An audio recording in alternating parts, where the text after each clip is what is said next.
Hello students, आप कैसे हैं? मैं फिर से एक बार आपके सामने 11th क्लास के बच्चों से इंटरेक्ट होगा और जो भी इस सब्जेक्ट को पढ़ना चाहते हैं या इस टॉपिक को पढ़ना चाहते हैं वो थोड़ा ध्यान से सुने और जो भी हमारे इम्पॉर्टेंट पॉइंट्स जो आएंगे, इवन इम्पॉर्टेंट सारा ही होता है। वैसे आज के दौर में जो है आपको बुक्स अवेलेबल हैं, आपके पास नोट्स हैं, तो सिर्फ इतना सारा है कि हमको अंडरस्टैंडिंग हम लेक करते हैं। हमारी एजुकेशन सिस्टम जो है we are lagging behind, we are lagging behind in this field of education because we can memorize, root memory से हम कर लेते हैं, we can prepare, we can cross for the exams, but we cannot understand the things, what is the content. If we understand, that will remain, that will last for longer time. तो इसलिए हम इसको थोड़ा सा discuss करेंगे। जो भी chapter है कल में हमने कल दो इससे पहले जो पीछे वाले हमारे जो डिस्कशंस थी वो इलेक्शन और इस पे थी कि इलेक्शन क्या होता है। एक तो ओवरव्यू था पूरा इलेक्शन एंड रिप्रेजेंटेटिव्स पे, फिर कल हमने ले लिया कि इलेक्शन प्रोसीजर जो है हमारे इंडिया में क्या है, कौन सा है, तो उस पे हमने कंक्लूड किया कि जो सारा रूल है, द इम्पॉर्टेंट रोल जो प्ले करता है वो इलेक्शन कमीशन करता है और इलेक्शन कमीशन का वो जो हेड है वो इलेक्शन कमिश्नर होता है और इसके पीछे असिस्टेंट होते हैं वगैरह, तो उसी को पढ़ना है। जैसे आप जानते हो कि हमारे घर में हमारा सबसे बड़ा होता है कौन किस काम को चलाता है, मींस ऐसे ऐसे ड्यूटियां असाइन की जाती हैं, हर फैमिली हो, हर स्कूल हो, हर जगह हो, हर दफ्तर हो। तो सेम इज द केस, जैसे हमारी हुकूमत इलेक्शन की बात करने की कि इलेक्शन आप आए दिन देखते हो कि इलेक्शन होता है, ये है। फिर इसके ऊपर जो है इलेक्शन की सुप्रीम पावर जो है वो कौन है, तो हमारा टॉपिक आज का है rule of election commission. Rule of election commission of India and how the election commission, पहले हम इस पार्ट को पढ़ लेते हैं। Rule of election commission of India, जैसे कि आप जानते हो कि इलेक्शन कमिश्नर जो है वो सबसे बड़ा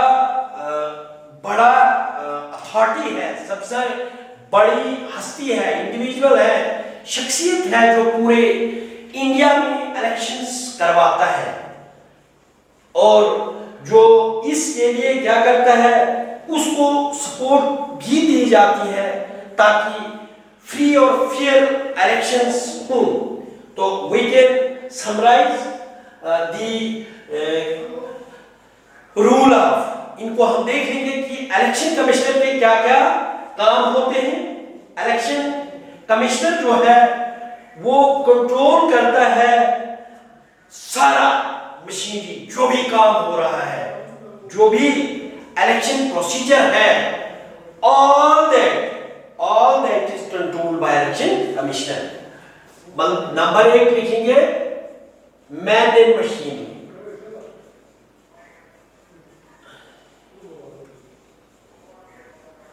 मैन-मेड मशीन, पूरी जितनी मैन पावर है और जितनी मशीनरी है, that is controlled by, that is in the control of election commission. इसको बिल्कुल इलेक्शन कमीशन कंट्रोल करता है, इसको सुपरवाइज करता है, मशीनरी जितना भी आदमी रिसोर्सेज हमने कल पढ़ा था कि इसके लिए duties are assigned, senior and junior staff is engaged for the election process and there are some officials which are पूरे वहां पे engage होते हैं, लेकिन इन एडिशन भी इनको वो जो है वो इसके साथ में जो है वो दिया जाता है पूरा मैन एंड मशीनरी का कंट्रोल जो है, पूरा कंट्रोल जो है इलेक्शन कमिश्नर के पास होता है, इलेक्शन कमिश्नर। और वही इलेक्शन कमिश्नर क्या करता है, वही इस पे कंट्रोल करता है and observe. Election commissioner control over the machinery, election machinery and conduct of free and fair elections.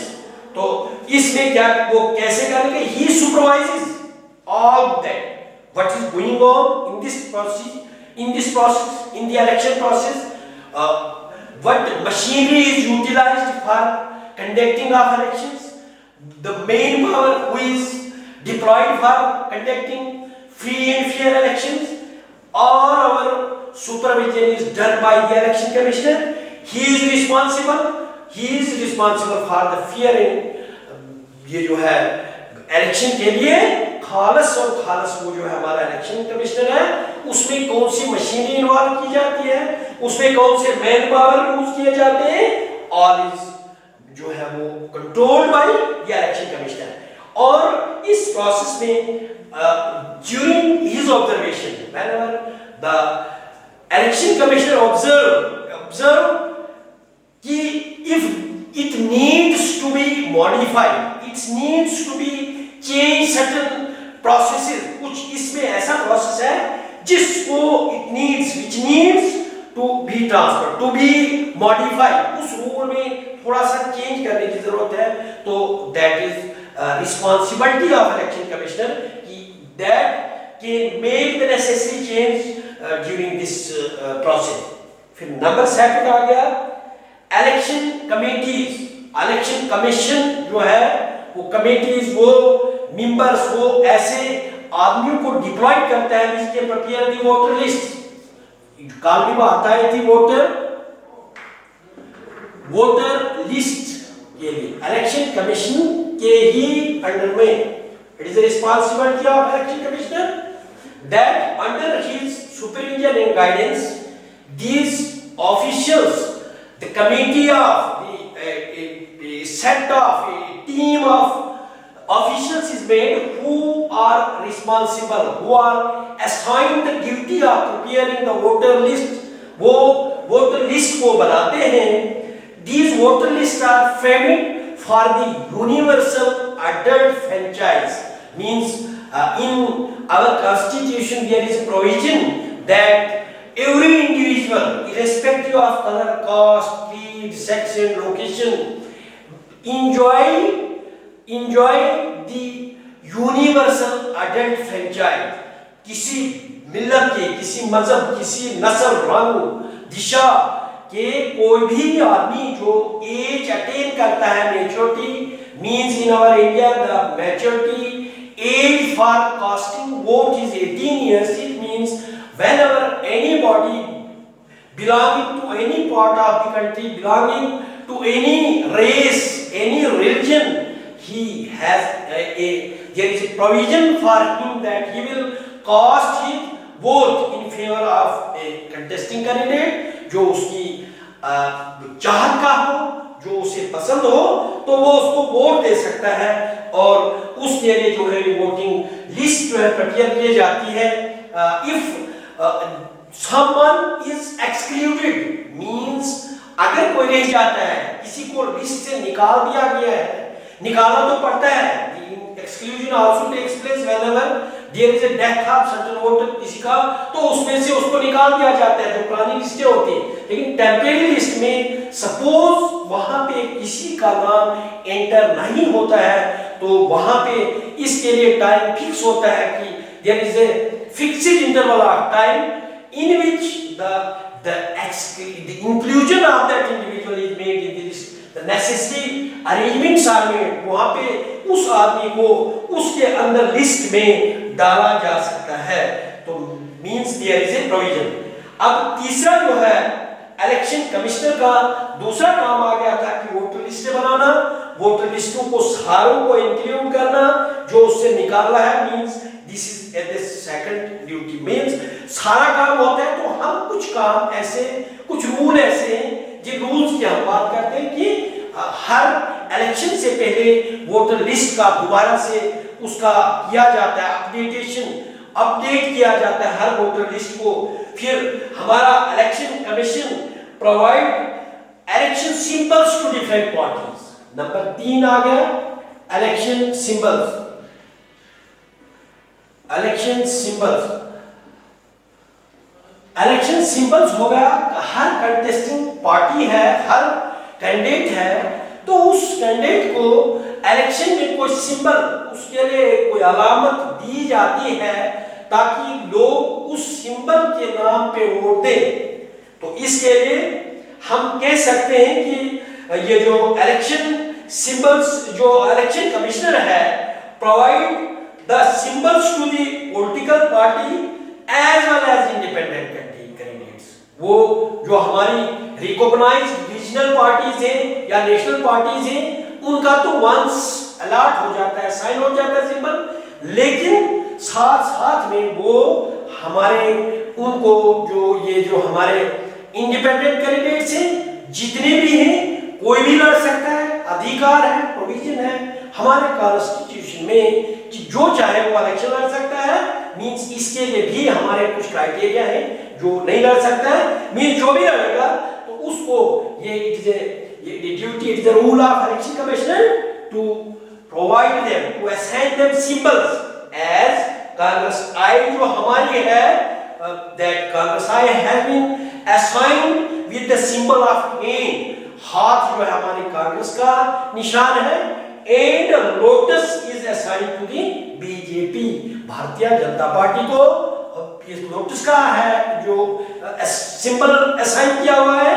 सो ऐसे ही बहुत सारी पार्टीज हैं, उनके लिए सिंबल्स अलॉट किए गए हैं, but the temporary symbols were assigned and providing to those candidates which are contesting the elections independent candidate।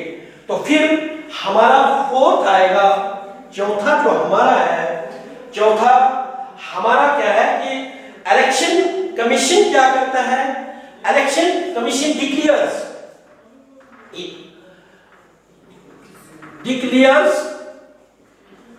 the party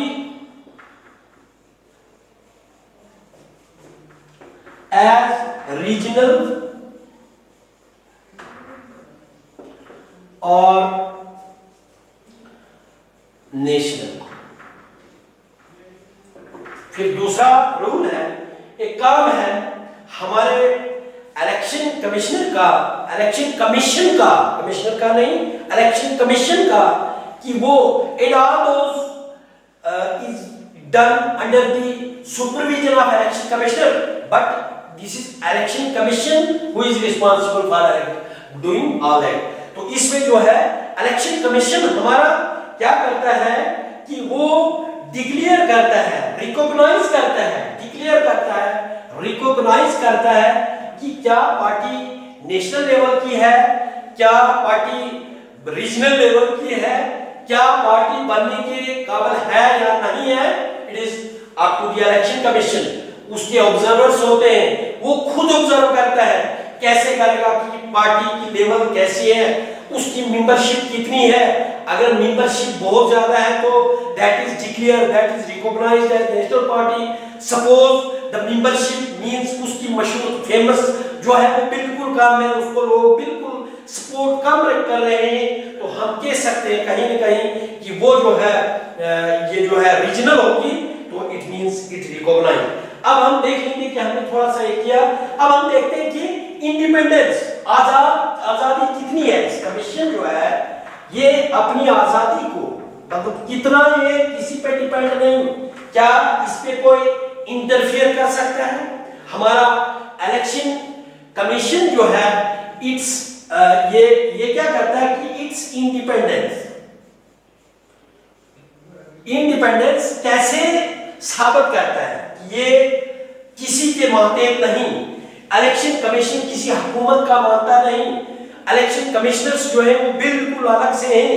तो हम देखेंगे कि ऐसे करता है जैसे commission, this election commission ensure the independence as follow. कैसे हम समराइज करेंगे, हम देखेंगे कि कैसे करता है। हमारा चीफ इलेक्शन कमिश्नर, जैसे कि हमारा जो इलेक्शन कमीशन है उसका हेड जो है वो इलेक्शन कमिश्नर होता है, इलेक्शन कमिश्नर, हेड इसका जो है चीफ इलेक्शन कमिश्नर इसको बोला जाता है। फिर इसके दो और इलेक्शन कमिश्नर्स होते हैं, इसके दो जो इसे असिस्ट करते हैं, फिर दो हमारे इलेक्शन कमिश्नर्स होते हैं, फिर उनके आगे रीजनल इलेक्शन कमिश्नर होते हैं, रीजनल इलेक्शन कमिश्नर होते हैं। और ये जो चीफ इलेक्शन कमिश्नर जो है ये, और दूसरे अदर जो दूसरे इलेक्शन कमिश्नर हमने बात की कि इसको और दो इलेक्शन कमिश्नर साथ में होते हैं, फिर रीजनल इलेक्शन कमिश्नर्स होते हैं। तो इनको जो है इन सारे कमिश्नर्स को अपॉइंट किया जाता है for fixed interval of time. Means वो जो फिक्स्ड इंटरवल टाइम का होगा कि कितना तक, कहां तक जो है ये, कब तक ये रहेंगे।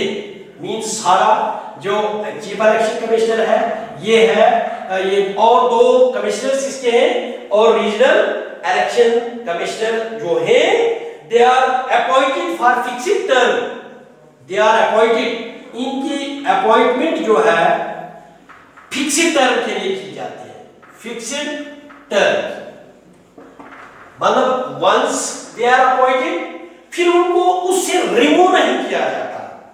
Once the commissioners are appointed for a fixed term, they cannot be removed from their offices, and there is a provision कि when they are removed, वो कब, जब तक फिक्स्ड टर्म और फिक्स्ड इंटरवल ऑफ टाइम होता है कि उनके लिए ये कब तक रहेंगे, और इनको तब तक निकाला नहीं जाता है। मतलब मींस चीफ इलेक्शन कमिश्नर कब निकाला जाएगा, देयर इज प्रोविजन, सपोज वहां पे इनकैपेबिलिटी है, suppose the election commissioner is not capable of doing all that, means he is incapable, और अगर जब वो ऐसा है देयर इज अ प्रोविजन कि उसको रिमूव कर दिया जाता है।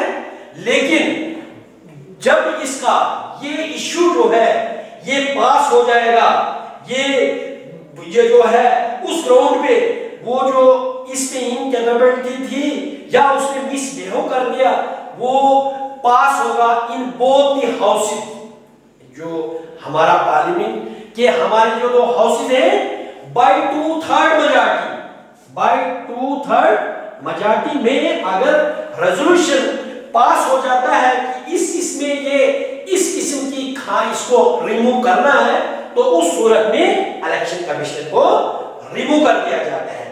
और बाकी जो मेजॉरिटी मतलब 2/3 मेजॉरिटी से दोनों एवांस में, दोनों सभा में, दोनों हाउसेस में ये पास हो जाएगा, मेमोरेंडम एक तय हो जाएगा कि इसको रिमूव तब निकाला जाता है। द अदर कमिश्नर्स, जो दूसरे कमिश्नर से, दे कैन बी रिमूव only